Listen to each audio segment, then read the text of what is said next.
Ya sih di atas ratusan juta ya, karena kita punya toko itu sampai 650 toko.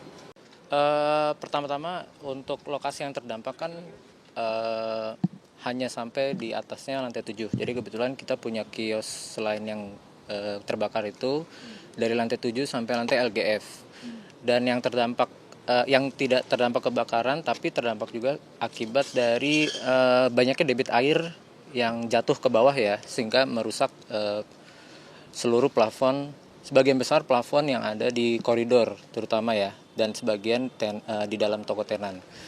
Eh, Penyisiran dari petugas kita in-house ya, internal, didampingi dengan keamanan juga, dengan perizinan tentunya, dengan APD yang memadai, melakukan pembersihan terutama yang puing-puing besar dulu, besi-besi yang besi-besi holo dari plafon yang berjatuhan kita bersihkan dari lantai 2, 1, GF dan LGF. Jadi fokus kita pertama ini pembersihan itu adalah pengeringan air dan pembuangan puing-puing besar, agar nanti jika kedepannya sudah mendapatkan lampu hijau dari pihak terkait dan juga uji kelayakan dari gedung ya, itu bisa lebih cepat untuk beroperasional kembali ke depannya gitu. Oh, jadi daerah kelolaannya hanya sampai lantai 7 ya Pak ya?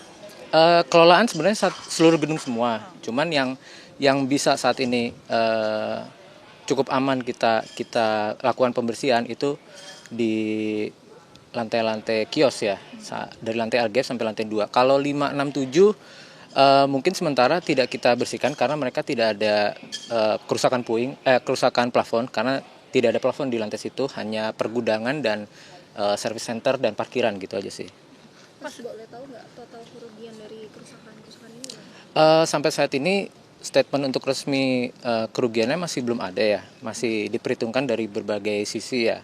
Cuman dari holding kita juga sudah ikut menangani untuk menilai berapa sih resminya kerugian yang dialami akibat kejadian ini gitu. Estimasinya belum bisa, karena kan sudah ditutup selama 5 hari ya nih Mas, tidak beroperasi.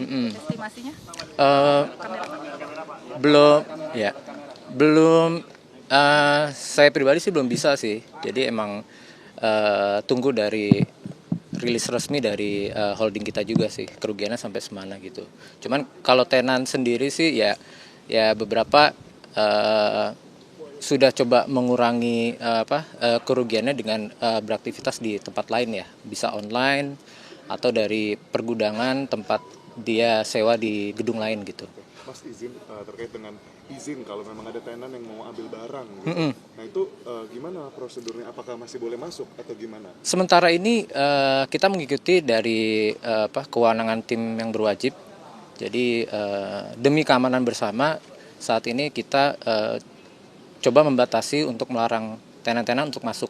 Dan saat ini kita juga sudah membuka posko informasi tenan di loading dock belakang, di bagian belakang, yang sudah 2-3 hari ini yang kita buka untuk informasi kepada tenan sampai sejauh mana mereka bisa akses ke toko masing-masing, karena mereka juga harus estimasi apa saja yang bisa dia selamatkan untuk awal-awal ini gitu kan.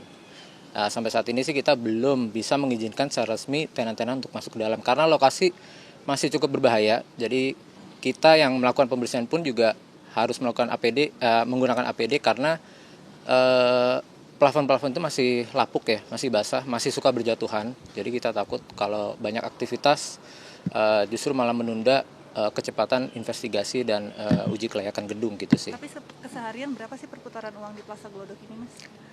Pastinya sih di atas ratusan juta ya, karena kita punya toko itu sampai 650 toko yang semua kegiatan dari lantai LGF sampai lantai 7 ya, jumlahnya segitu.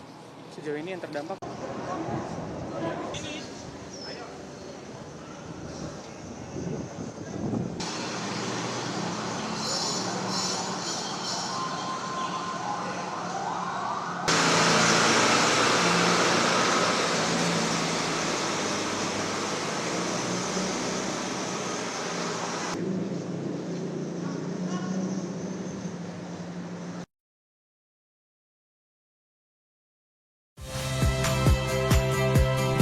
Saya Rahmat Ibrahim.